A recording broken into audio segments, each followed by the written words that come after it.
Hey, hey, hey. Good afternoon. Welcome to Lunch with Books. A couple of announcements before we start. We had a little contest called the Belfie, which was the Ben Franklin Selfie, which was for our America 250. And it came down to the wire, a 6-5 vote by staff, but the winner was Antoinette over here, and I just dropped her.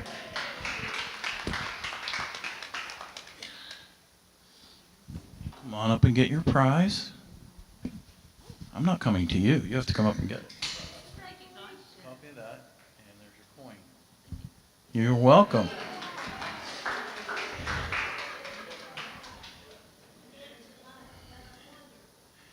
Yeah, congratulations on that. You want to stand up so Mom can take your picture? Here, just come up here, and I'll pretend like I'm handing it to you again.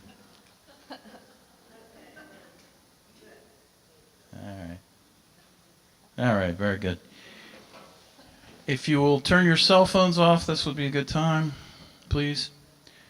We still have the Michael Osland book. He'll be here on the September 1st for only $10. They're upstairs. I didn't bring any copies down, but if you want one, see me. Next week on the 25th, Pete Chocolos will be here. His new book is called Wheeling Park Football, the First 50 Years. And I have a small role in that book, so he will, yeah. And I'll show you some pictures of me playing against Park. Just kidding. And then on September 1, like I mentioned, Michael will be here. His book, National Treasure, is an excellent history of the Declaration of Independence, which is not as well known as you might think. So it's a good one to read. Now today, everyone ready? We have a special guest who's a local guy, but he's originally from Michigan. He is an author and a philosopher, and his name is David Weimer. Here he is. Testing, testing. Hi, folks. Thanks, Sean. What a long, strange trip this has been. I don't know if anyone gets that reference. Anybody? What a long, strange trip it's been. Life is a long, strange trip, and mine's been like everyone else's, long and strange. It gets longer and stranger, I'm sure. So today I'm going to talk to you a little bit, read a little bit from my new book. You could pronounce it two ways, but I call it tHe. Some people say the, and I just thought it would be fun to have a title of a book that was, I'd never heard of a title of a book called the. So, and it somehow relates to what the book's centered on, which is a boy. And I'll tell you a little bit about what I have going on with the one-wheeled thing and with the typewriter. That'll sort of make sense in a little bit. But I've got 5 books. This is my 5th one, my first novel. Most of my other books are collections of short stories, fiction, poetry, travelogues, essays. Yeah, it's a little bit of everything. The only strictly story book that I've written before is Ben and the Dragon, which I wrote for my 8-year-old son, where he's the main character. And it takes place in the town we lived in, Flushing, Ohio, and he meets a dragon. And hilarity ensues. And this one here, I actually wrote for my older son when he was 15. He was on the cusp of the young adult, heading off into the world, coming of age, and I thought, you know what, I remember those days, those uncertain times, and I thought, let me start off writing a story about that. So my older son's name is Guillaume, and my younger son's name is Ben, but this was a book I wrote for thinking of my son Guillaume. I started it 10 years ago. It was just published last December. Hey, Lewis. And ironically, I started it when I injured my shoulder. I've been self-employed as a handyman painter, contractor, working in people's houses, residential remodeling. And I wanted to get out of that line of work because there's no safety net, and there's no paid vacations, and I didn't like my boss sometimes. I'm self-employed. So I briefly got a job as a maintenance guy in Martins Ferry for the subsidized housing over there. I was carrying a water heater backwards through a hallway. My new boss goosed me, and I startlingly jumped, and I snapped my bicep tendon in my arm and got a torn rotator cuff. So here I was, a workers' comp thing, kind of recovering. I got surgery eventually. I thought, well, I can't work. What can I do? So that's when I started this book. And at that point in my life, I wasn't feeling too cheerful about things. You know, my marriage was a little bit not happy because of the income problem. Quit making money, the family becomes a little unhappy. A lot of stuff was going on. So when I was writing this book, I thought, you know what? All I really care about is writing a book that the reader will feel good. I just wanted to give you a good ride, like an amusement park ride, or a Hallmark movie, or whatever. A Disney movie, you watch the thing, you get to the end, and you're just like, oh, that was something. That was my intention. What happened, well, if you ever get the book, you'll determine for yourself, but I'm not sure if it's an irony or what, but it may have happened that I succeeded, but maybe only for one person. And I feel better. I'm not sure if any reader will feel better. Because the book, people often say this, write what you know. In a sense, every book, even fiction books, are autobiographical because I'm a reader. I love sci-fi, I love fantasy, I love anything really, mystery books. What do I know? I mean, for the longest time, all I knew was reading. You know, reading stories. You know, before phones, where people have their heads down in their phones, I had my head down in a book. My whole childhood, you saw me with a book. Well, what did I know? I just knew reading stories. Of course, as you get older, you have experiences, you do more things. But when I was writing this book, I was drawing things from my childhood. I was drawing things from my adulthood. I was drawing things from my older son's life. You know, just taking what I know and putting it together like a patchwork quilt.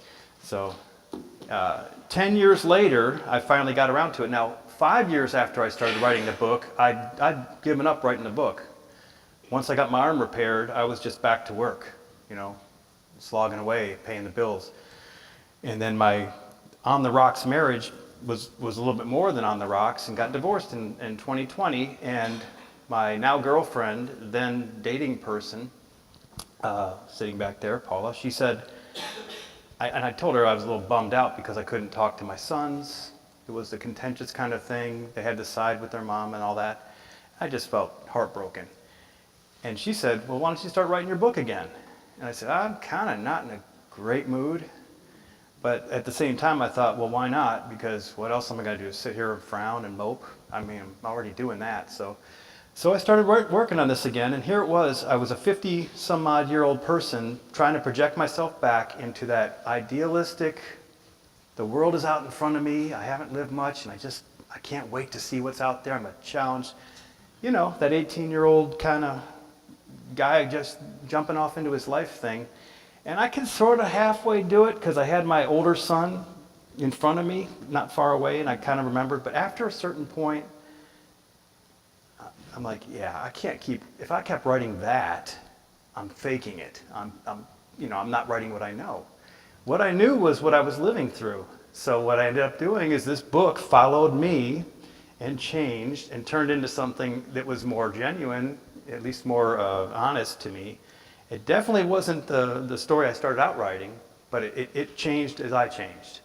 And I stuck with it. I'm a handyman, I'm a contractor, I do home remodeling for people, I paint. And this reminded me of a job that I was on and I'm a perfectionist. I wanted to get it done right. And so I'm polishing, and after I'd written it and finished it, I'm editing it, I'm looking it over. And I'm polishing, and I'm thinking, uh-oh, it's like, you know, polishing excuse the language, a turd. I thought, is there anything really here? Or am I just going to polish away everything and there's not, I just was wondering, is there something actually good here? So that was kind of battling along with the determination to finish this job. And so in the very beginning, I have an analogy to a piece of furniture that I built. And I said, this book is a piece of furniture. And I'm done with it, and I've sanded it, and I've polyurethaned it, and it's all finished, and I hope it'll hold someone's weight. So that was kind of my intro to the book for that. Let me tell you a couple things, and then I'm going to read a selection, which is at the beginning of the book. A couple things. The unicycle over there, I'm starting a unicycle club in Wheeling. I ride almost every day. I'm 59. I started last year, a couple months before my 58th birthday. There's a long story about that. In fact, there's a chapter in here where I talk about why the unicycle is in there, because when I was a kid, I knew another boy who rode. And I thought, if I don't start it now, I mean, am I going to pick it up when I'm 70, 80, 90? So I started to do it. I looked online, saw some videos, and I stuck with it. I had a helmet on, and I was all padded. And by the time my birthday came, I could pedal around a bit. And I thought, I'm enjoying this so much. Why stop? So I just said, my next challenge was, okay, I want to see in 365 pedaling days how far I'll get, where I'll be then. And that's not a year's worth of time, that's just how many actual days. So every day I pedal, I write on my calendar and I circle the number. There's a guy named Malcolm Gladwell that he came up with this notion of 10, I don't know if he developed it, but he mentioned it, the 10,000 hours, that if you do anything for 10,000 hours, that the ups and downs and the improvements and all the things you go through in any endeavor that you're engaged in committedly, if you do it for 10,000 hours, you're going to be an expert. Well, as of a couple of days ago, I had 313 days of unicycling, about 30 minutes a day. So I've got 165-ish hours toward my 10,000. I've got a few more hours to go. But I got so much out of it that I'm starting a club, because as I ride on Heritage Port Trail and as I ride up at Oglebay, you know, often most people frown because they're like, what the heck are you doing? But some people smile, and some people ask me, my gosh, you know, is that hard? And I said, well, it's no harder than what you're doing right now, but you just forgot that it was hard in the beginning. Every one of us at 10 or 11 months old learned how to walk. Mom or dad's there 5 feet away, and you're grabbing onto everything. And this is how it was unicycling. You're holding on for dear life, and then you try that first couple of steps, and then you grab onto something else, and before you know it, you're walking. Before you know it, you're running.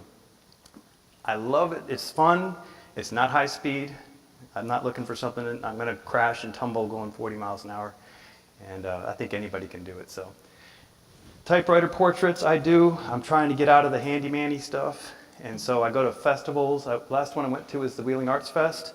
I went to Fido Fest. I missed out on signing up for Oglebay, but I interview people, because at one point in my past, I was a newspaper reporter doing feature and profile stories.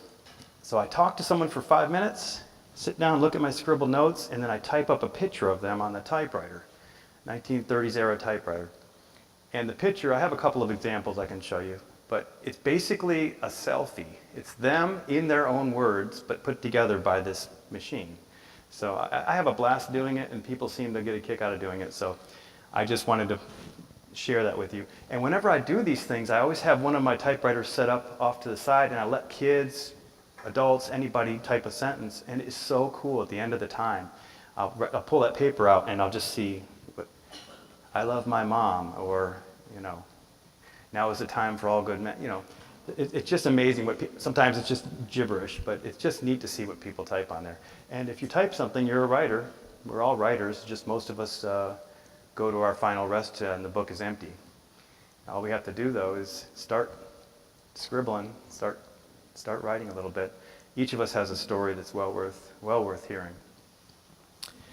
All right, 5 books up here. This is my most recent one. I'm going to give you the first chapter. I'm going to read. It'll probably take about 10 minutes, and then I'll open it up for questions. And then before we're finished, I have a last little paragraph to read. So I got a bookend. I'm going to read a little bit from the book in the beginning, we'll talk a little bit, and then I'll read something from the end. So I didn't give any history about my background or anything, but I did pass around that about the author thing. That kind of does it somewhat. And I did pass around something about the books. You sort of get a feeling for what they might be about. And thanks for sitting here and eating your lunch and listening to this. You guys ready?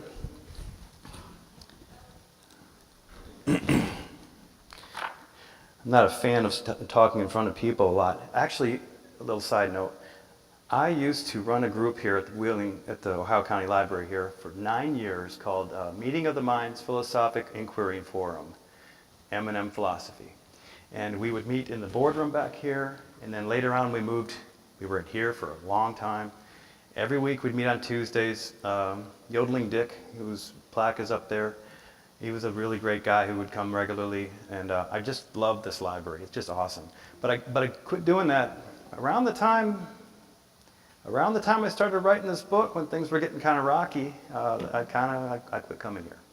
So it's a neat homecoming to come back to a place I just love, and yeah. So thanks for having me.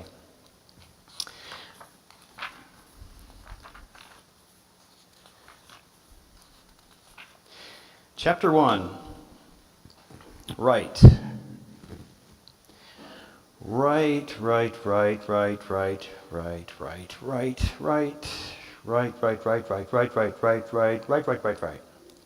Ridiculous meaninglessness. One word in a forest of itself is meaningless. In a row, all in a row, is nothing, really. Gently, merrily, life is but a dream. This most profound, meaningful statement any human mind has ever expressed is embedded in a song we know to be meaningless ridiculousness.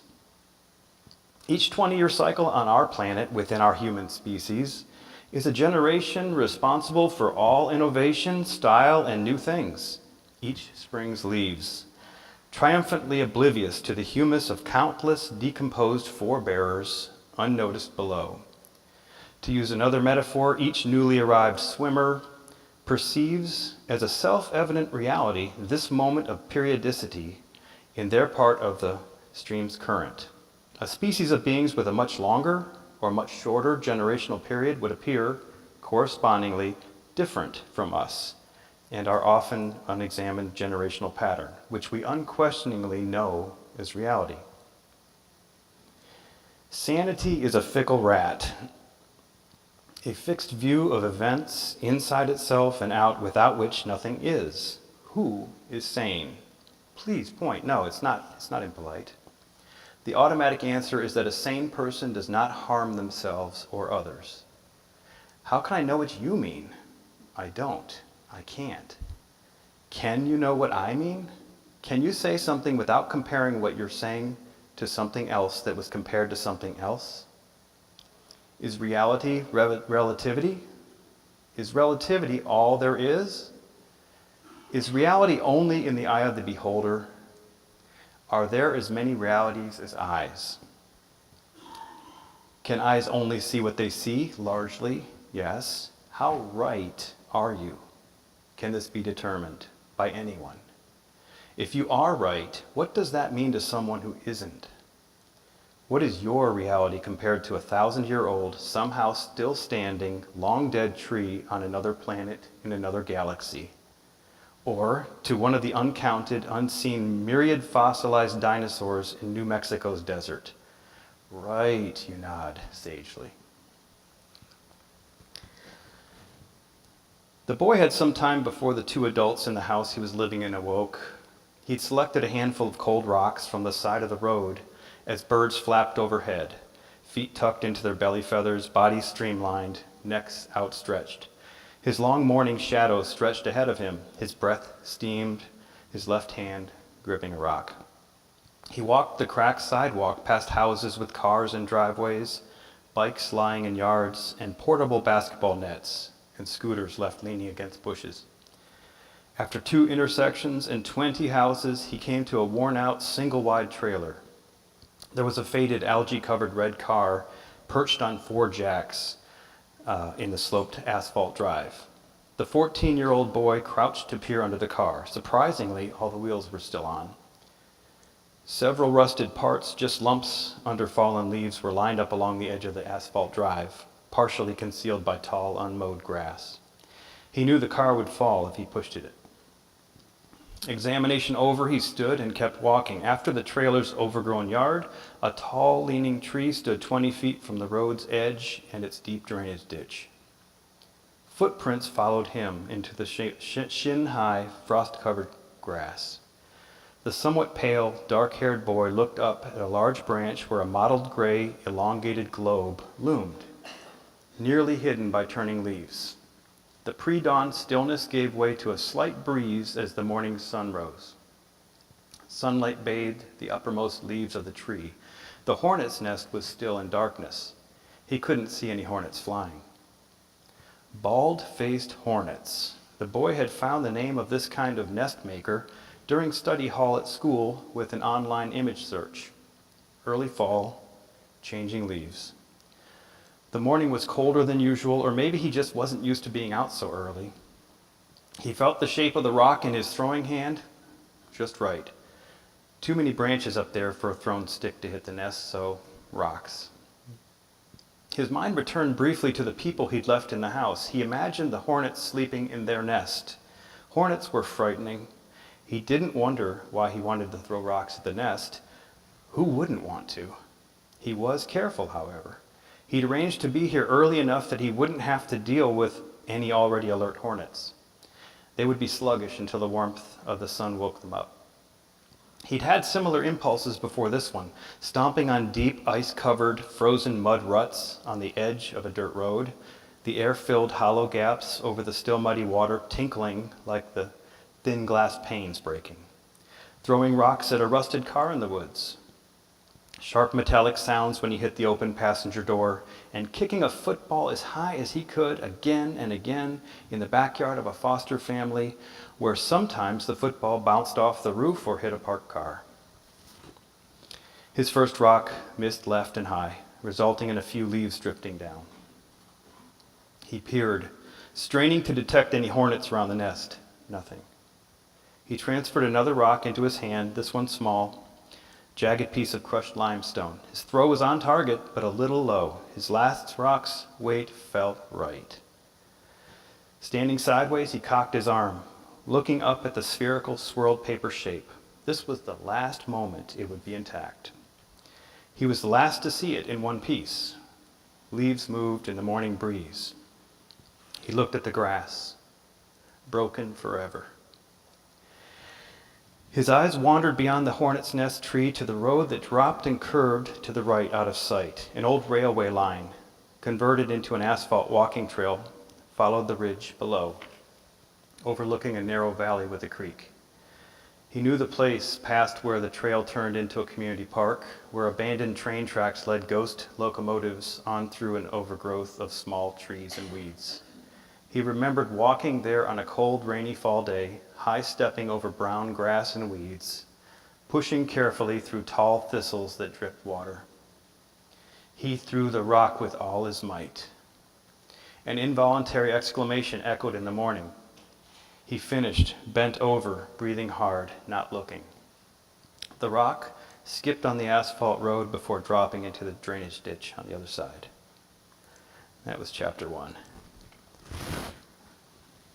So before each chapter, there's something that I write, whether it's what I wrote in the beginning, or it's a quote, or something, a little something. And you follow the story of this. This is an orphan named Daniel in Michigan. And he snuck out of the place where he was living with an older couple who were his foster parents, and he was going to go destroy this family of hornets. And he had a change of heart. And that's the beginning.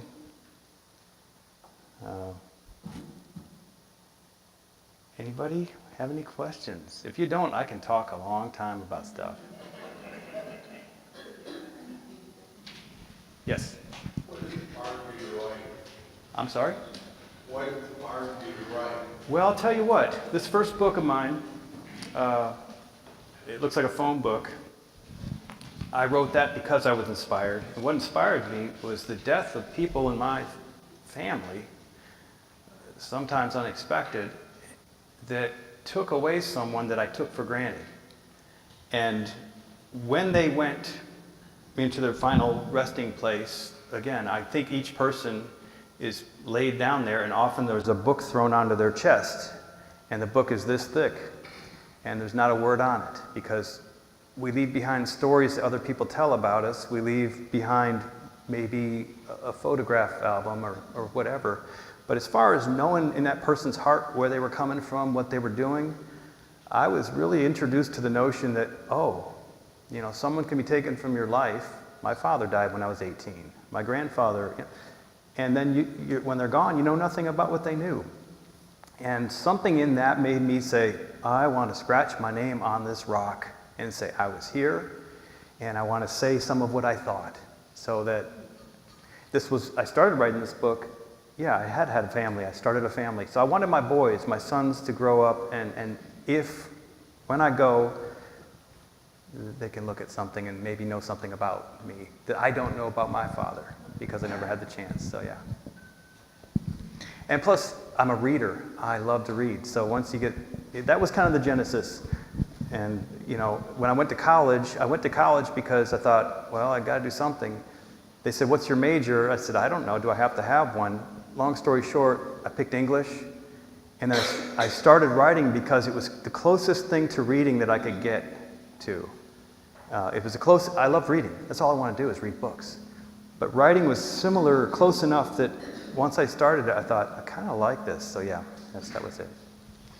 I'm interested in the unicycle club. Do you have members already, or when do you meet, and where do you buy unicycle? Oh, great. I got answers for all those questions. Thank you for asking them. Up here, later on, you can take a look. Unicycle.com. Here's the model I would recommend for a beginner. 20-inch, relatively inexpensive. I have a poster upstairs on the bulletin board. There's one over here that's got my contact info, and I also have some cards. Every time I ride, and I ride almost every day, people ask me, so I said, I'm going to start up a club. And I've just put out flyers. And I'm waiting for people who want to learn. And I can't wait to start teaching people how to learn, because there's behind the Schumann Education, Nature Education Center up at Oglebay, there's a great elevated walkway with handrail. That's where I learned. The suspension bridge that's closed now, the old one, 1846, awesome place to learn the mechanics of unicycle riding, because you have this railing and you just pedal along and hold on to that thing, and you got 1,000 feet. So I just want people to reach out to me. Once we get a few people, then we'll start doing it. But right now there's no active group. I'm just trying to drum it up. But as far as getting one, I can point that out. And as far as watching videos online, I can point out some that I think are good. And I'm going to meet with anybody, no charge. They'll have to pay for helmets and pads, because believe me, when you start off, you're going to want to pad up a little bit. But yeah. Other questions? At the end, I'm going to do a demonstration, by the way.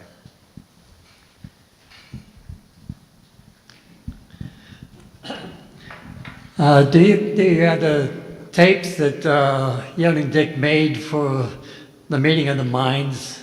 I have a DVD that he gave me of a couple. I think I have a DVD of a presentation that he recorded. Yeah, okay. I can look it up. I can find it. Okay. Yeah. I just wonder if Janet comes across any of those, I'll mention it to him if she finds them. Yeah, I don't have a tape per se, but DVD. He actually put stuff on DVD for me. Okay. And you know how he had a laser printer. He put the picture on it. Okay, that's good. Yeah, afterwards get with me and I'll look it up and I'll try to get one to you. Thank you. Yeah. I like the question about writing. You know, a lot of times I'll talk to folks and they'll say, oh, you know, I'd always wanted to write, or whatever, you know. In other words, they had the idea of it, but they didn't really ever get around to it. And I'm like, you know, like anything we do, unicycle riding, anything, the first time you do it, you're not going to be an expert. You're going to be, you know, but just keep at it. And the wonderful thing about us is whatever we get interested in doing, and we start doing, and we enjoy doing, there's a continuous improvement thing that happens, because you get frustrated when you can't do something, and then you look at somebody else and you learn from them. It's a long process. And the same thing with writing. I started writing a journal, just a journal. I was taking writing classes in North Florida, Lake City Community College, where I was living, and I don't know how to write. I don't know anything. But I thought, well, if I don't know how to do it, I better start trying to do it, because just not knowing isn't doing it. And just the fact that you just do it every day. And it kind of was great therapy too, because my father had died when I was 18. I went in the Army. I was out of the Army and in the National Guard. I was going to school. I didn't know what I was going to do. That part of your life, that time in your life when you're just starting out and you don't have a plan. At least I didn't. And writing was kind of cool because it was like dear diary. I never kept a diary, but now I know why people do. It's really something to have someone to talk to. But I always encourage people to write. And if you're not a writer, but you got all these great stories in you, nowadays we've got these things you can just put record on, and you can tell a story about something that you've gone through or done, and it can be transcribed, and then you're leaving something that's super interesting to anyone who knows you and loves you. I mean, write. It's fun for the writer and the reader. If it's a plus, it's a win-win. It's all good. So I always encourage people to write. That's why type one sentence. I mean, it's a good start. In fact, the best way to write a book, this is from my perspective, is I wrote them on computer, Microsoft Word, is I open up a Word document and I just put a title. And then I hit save and I close it. I don't type a single word. And that's a good start. Because the next day, what do you got? You got this book, and you open it, and then you can just start. So I highly recommend doing, for anybody who's got the itch or the yen or the thought that maybe I'd like to write something down, please do. We'll all benefit. Questions? Oh. I turned my head the wrong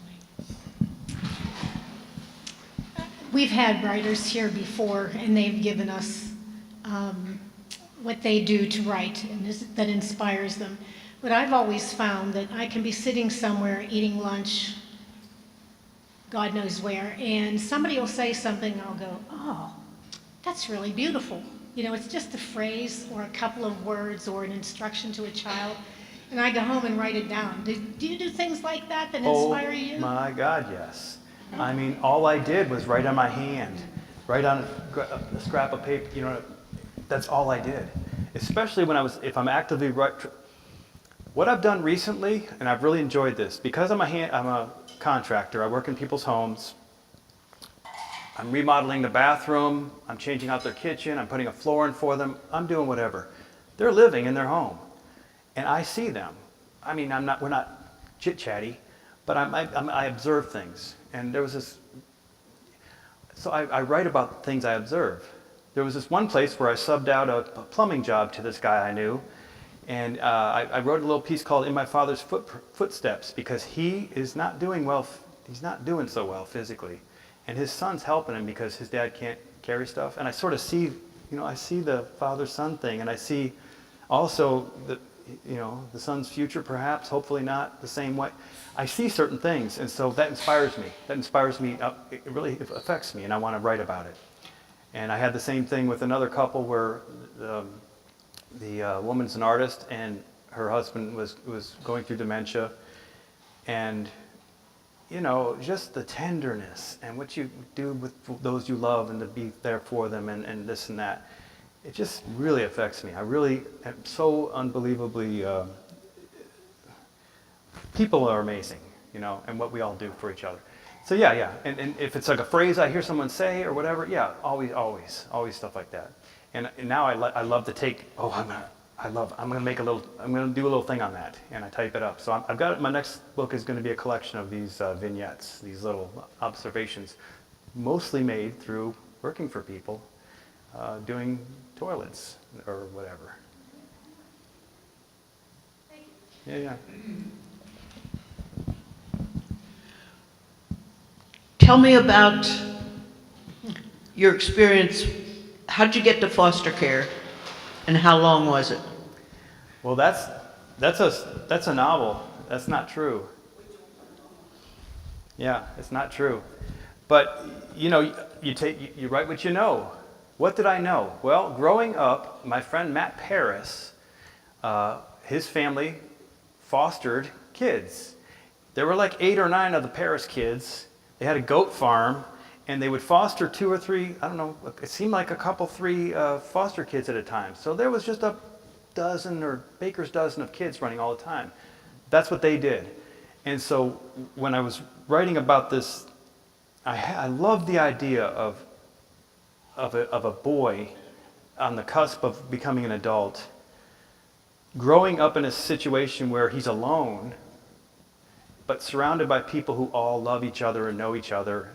You know, it's like everyone else has water and he's dying of thirst because he has no parents. And I don't love it like that's a wonderful thing, but I'm really intrigued by, oh yeah, how would that feel?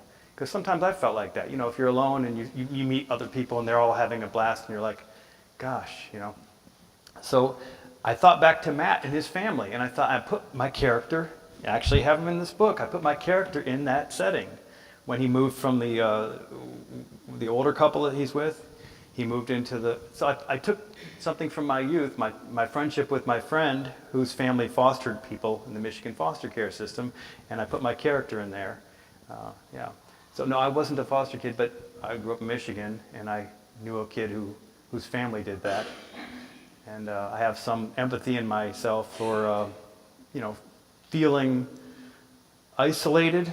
And also when you're a young man, maybe I'm the only one, but it seems like until you have a family, until you know what you want to do, it does feel kind of insular. Like there's so many things you could do, but you don't know what to do. So I felt that an orphan's life situation was kind of a good thing to focus on for this coming of age book I was writing.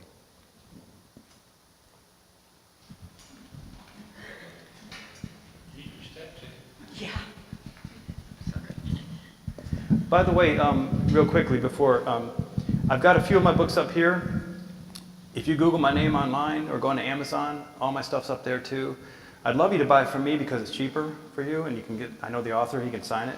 But if after you leave here, and also if you read on Kindle, you can get, you know, like I read everything on Kindle now. I'm a lifelong reader, and I'm converted to Kindle reading because I can read at night with no light. And I can make the font big, I don't have to wear my glasses. So anyhow, if you're interested in any of my stuff, and if you don't pick up something today, you can go online. So sorry to do a little plug like that, but I just thought, oh, I better say that. Oh, I had two questions. I was wondering if you consider having the Tuesday evening thing again about philosophy, and then I was wondering if your characters ultimately have a happy ending. Oh boy. What do they call it? Is there a spoiler possibility? I don't. Well, let's see. You know, yeah. The Tuesday things, I kind of was like a missionary at that point. I had you know how the missionaries, they'll wave pizza for kids, but they're really, you know, it's not just about the pizza. They want kids to come in so they can convert the kids when they're young, and then they've got the congregation kind of thing. I was doing these meetings, but my first book, Portrait of a Seeker, my dad died when I was 18. I was a dreamer when I was a young kid, wondering at everything, walking in the woods, looking at ponds, and just filled with wonder. His unexpected death, my response to it was to go, what is going on? What is life? What is this meaning of anything? And I kind of embarked on trying to understand what it's all about thing. I feel like I had a long, strange trip with that endeavor, just like unicycling, but you know, we all have to kind of make peace with our lives and what they mean and all of that. Some of us just sort of just fumble through it, but I made a determined effort because I wanted to understand it. And here I was 18, 19, 20, whatever years old. The meetings that I was doing here, I wanted to share with people, but also encourage them, say, see, finding the meaning of your existence, you can do it, you should do it, it's the most important thing. I know now it's not. What's important is, look, it's not for everyone. Some of us just want to watch stuff and read stuff and just sort of not look into the dark, you know. So but for the people who have that itch, yeah, it'd be neat to have a meeting where we can talk about stuff that's meaningful, because life is unbelievably meaningful and precious, and it's so easy just to take it for granted. But I don't know. As far as the Tuesday things, it's always a possibility, but quit doing them when it was a hard time in my life and I never came back to it. Have the best friends in my life from those meetings, you know. It was a good time. As far as the characters in the book, I'm going to read something here in about 10 minutes that sort of addresses that without spoiling things. You know, I'd like to say yes. I'll say yes. Let me just say yes. Yeah, everything works out great for them. Yeah. Thanks. Any other questions? All right, whatever you've got next. Okay, I got a couple things. So, all right. Well, let me just. This is the new book. Yeah, it's the only book I've read out of. Yeah, yeah. I can tell you a couple things about it. Let me tell you a couple things about the new book, and then I'll read that last section. When you read a book, I think everyone here, Lunch with Books, you're probably readers. So when you read a book, there's an unspoken compact or agreement between the reader and the writer. The writer is the narrator is supposed to be, it's agreed upon, reliable, you know, the reliable narrator. Sometimes the writers will break that rule, like Philip K. Dick. He's a sci-fi writer from a while back, and he would jar you. You know, you'd start reading a book or a story, and he would do things that kind of tripped you up. You didn't expect it, you know. But most books you read, whether it's fiction story, nonfiction, anything, the way it's presented to you is the narration, and usually there's the reader expects to trust this person, to trust the voice, that they're not going to be misled or fooled or you know, whatever. Well, in this book, because it followed my life and different things that happened, the long strange trip I mentioned, what I thought was really interesting is it starts off, okay, one thing about the character is I made him, because he was surrounded by people who loved one another, but he was not in that family-loving group thing, emotionally, to protect himself, he developed an icy shell around himself, to where if you look, you'd say, oh, he's not bothered by anything. No, he's got a shell around himself that protects himself from being hurt, feeling sad about other people having this and whatever. So he had this icy shell around him. And what I wanted to do with the journey is he would feel the urge at 18, because he aged out of the foster care system, to go somewhere, strong urge, and melt, or to thaw out, and step into his own life and not have to have that icy protective shell anymore. So that's what my intention was in the book. And the narrator part starts off third person. You're reading about this boy. You don't know his thoughts. You're shown his actions. You don't know much. It's kind of like, you know, it's that iciness. There's not much you're getting out of it except for just seeing the acts. By the end of the book, I'm talking directly to you. So the narrator goes from one extreme to you never have the author of a novel speaking directly to you in the course of the novel. So I wove that transition as my character was melting into his life. I made the narrator also change. So you would get more of the kid's thoughts at certain points, and then you get his feelings, and then there's a shift in the middle of the book where something unexpected happens, and then if you've ever woken up from a dream into another dream and you thought that was awake, it's a weird sounding thing, but I've had that. And then you wake up from that into real life and you go, I hope this isn't a dream too. Well, in this I have the narrator arc do that same thing, where at a certain point in the book, the reader is introduced to, what the heck is this? It's almost like Alice in Wonderland. You're introduced to a writer of a story that you had been reading, but it's not me. It's a fictional writer. It's somebody else. And then from that, by the end of the book, you do see me. So, you know, it's almost like waking up from the dream, meaning the story, and you encounter the writer of it, and you think that's it. But then you wake up again. So it's an unusually put together book, and I don't know if I encourage you to read it, because I'm not sure if you'll be happy when you're done with it. But I had a good time writing it, and I'm pleased with the things I was able to do with it. It was fun.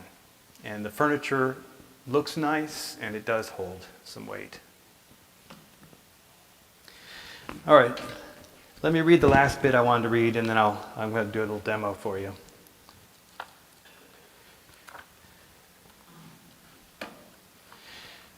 Okay. This is right before I typed the words "the end." And the funny thing is, when you type the words "the end," that began the real work. The real work is editing, going through the thing, fixing it, copy editing, proofreading, reading through it, changing stuff. It's a slog. This one was a real slog. Every book is, and I have readers that help me out for proofreading, for grammar, but also for is this making sense? Are you bored? Are you happy? It's almost like a test audience for a movie. September 3rd, 2021. In the beginning, and then desperately throughout the process, I had wanted, using the tools at hand, to fashion something that someone could somehow feel good reading. I may have succeeded. While working on tHe, during 13 seemingly endless editing passes through the manuscript, polishing and fixing, I felt awful. Okay, and somehow better. The end. Yeah, it was funny. I went through this thing 13 times, at least. And boy, for the first dozen times, every time I got to certain sections, it was like reliving, like if you were ever like in a plane crash, it was reliving it every time. But each time it was a little less horrible, even though it was horrible, but it got better. It got better. It got better. And by the end, I think I'm the reader that feels better after reading the book. But I'm also the writer. I want to say this. If anyone has a family member who might be interested in learning how to ride a one-wheel thing, I have lots of cards. Just grab a card and you can email or text me. If someone is interested in a portrait, a typewriter portrait, take one of my cards, contact me. I have a portable one. This is 36 pounds. I have a portable one. I'd be happy to meet you and do your portrait with a typewriter. It's like having a selfie made with a 1930s typewriter. Not many people can say they have that. The last festival I went to was Wheeling Arts Fest up at Wheeling Park. And I thought, you know what I'll do? I'll throw in a little bonus here. So everybody who came up and had me do a portrait of them, I said, well, you get one free unicycle demo. And the funny thing about it was there were two families in a row where there were two sisters in one family, and there was a brother and a sister. Anyhow, I ended up doing 2 demos for each family there. But I'm going to do a demo for you guys. I'm going to go over there and get on that one wheel and do something. And if I survive that, I'll come back here and finish up. I think I should turn this off. No, I'll keep it on. What the heck? Why not? It's not that loud.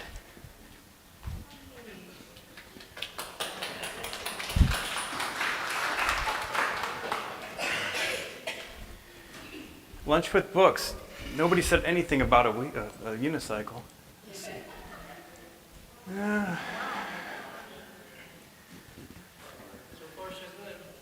So far, yeah. Oh, I know what I can do. Okay. I need a place to go, so. I'm going to start over here right behind this table, and then yeah. Well, I started off with a helmet. That's what you do. But like with all of you, most of you, you walk without a helmet. And, we all learned how to walk. And it's not like learning how to ride a wheelie on a bike. It's literally like learning how to walk. It's all about balance, And once you get the balance, it's not as scary. Just don't hurt any people in here, David. So there's 2 ways to get on this that I know. One way is the slow way, which I'm going to do here because I'm not warmed up and I don't want to fall on my face. But the other way, which I get on most of the time, is just jump right up onto the thing. So let's see. Okay. All right.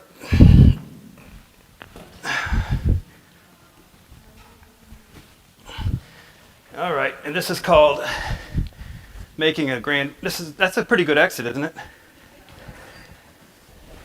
This is idling, where you're in one spot and you're just doing this. That's if you don't want to actually stop, but you don't want to get off. But yeah, started last year, and it's a pretty fun thing. I could do a lot more little tricks and stuff, but I don't want to make a mistake. You know what you're applauding? You're applauding surviving.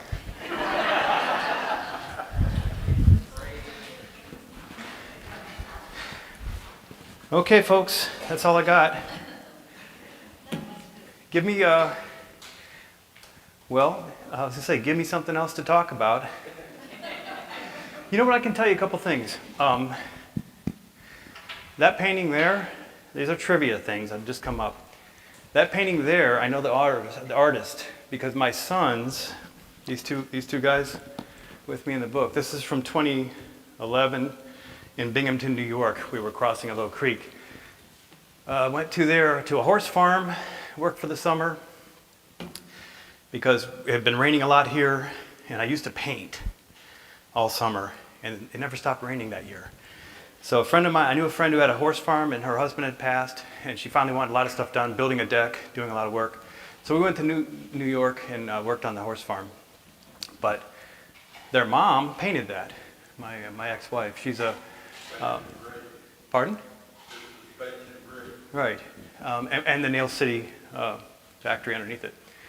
But my boys are half French, half whatever I am. And yeah, that's a little trivia thing. I don't know if you have any of the books, the Lunch with Books authors saying, yeah, I was related to somebody who painted that.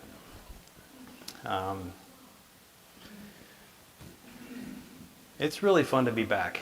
I'll tell you, it's fun to be back here. And did anybody here read that about the author thing? I mean, do you remember stuff? Okay. I can tell you a little bit of my background since I didn't mention it before. I did grow up in Michigan. At 18, I didn't know what I wanted to do with my life. Took all college prep classes in school, but I never signed up for colleges. Did not want to work in the local gas station, and so I signed up for the military. In 11th grade, I was looking at all the recruiters who came in, and I loved the Marines because I thought, yeah, I want to go for the best. But that guy bugged the heck. I didn't like him. He was an idiot. So I'm like, darn it, I wanted to go in the Marines. I talked to the Army guy, and man, two things he said really sealed the deal. One, I'd signed up for a French class a couple years earlier in high school. After a week, I realized I don't want to work this hard, and I transferred into a typing class, which did come in handy later. But while I was in the French class, I signed up for pen pals. This is before computers. So after I was long out of the class, I was getting these letters, and long story short, my future wife in France and I became pen pals and friends. Well, the Army recruiter said, yeah, you can be all you can be, but you can also be stationed in Europe. And I thought, hoo-hoo, I can go visit my pen pal. So with my parents signing on as me an 11th grader, I signed up for the military, and right after I graduated, I was off to Fort Sill, going to basic training. And I ended up going to Europe, even though my father passed. I was going to take a hardship discharge, but my mom talked me into staying in. But yeah, that's some of my background is joining the military. David, Voice of God. the Yes. disembodied voice has you should end on this because we had a request online. I was not able to get your unicycling on video. Okay. For you to ride up on the stage there in just a little bit. Sure. All right. Okay. You don't usually get an encore. By the way, yeah, go on unicycle.com. This is a 24-inch wheel. You can go a little bit faster. 20 inch is the best size for starting off because it's smaller diameter and it's easier to control. Well, the ones that I recommend, if you look at this later, unicycle.com, they've got one called Club, and it's $160. I know it sounds like a lot, but that's not bad. This was a little bit more. All right, God, I'm going to ride this thing like you want me to. All right.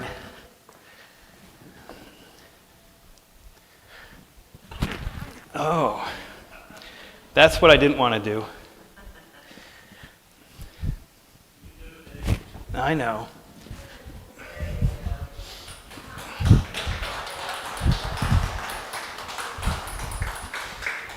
You can do it.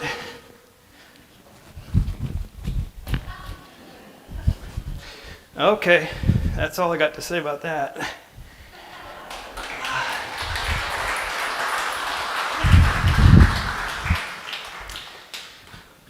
All right, 5 minutes.